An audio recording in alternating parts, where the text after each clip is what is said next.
Skal vi leke en lek som vi har gjort de siste dagene, bare for gøy. Vi har en liten snop der. Legg den på bordet så lenge. Vent, ikke se. Ikke se. Ikke se.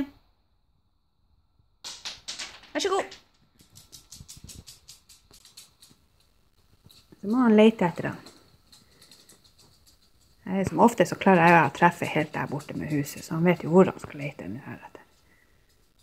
Men han får nå brukt nesen litt i hvert fall. Da fant jeg den! Skal vi prøve en gang til, Pito?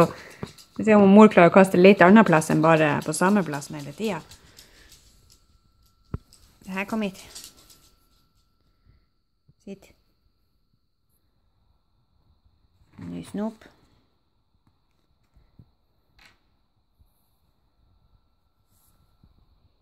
Ikke se. Ikke se. Vær så god. Fikk du det ikke av denne gangen? Pito, skal vi ta tørkle? Sorry, vennen. Kom hit, skal Den er ikke borti der.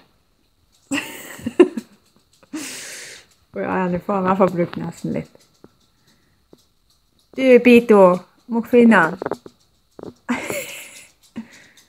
Mor var slem.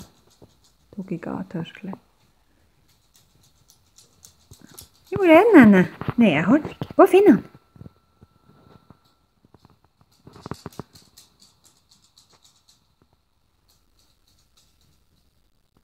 Ja, flink gutt. Det var dyktig gutt, vennen. Ja, det var dyktig gutt. Ja, det var dyktig. Nå tror jeg det er nok, nå har vi leket lenge. Flink gutt.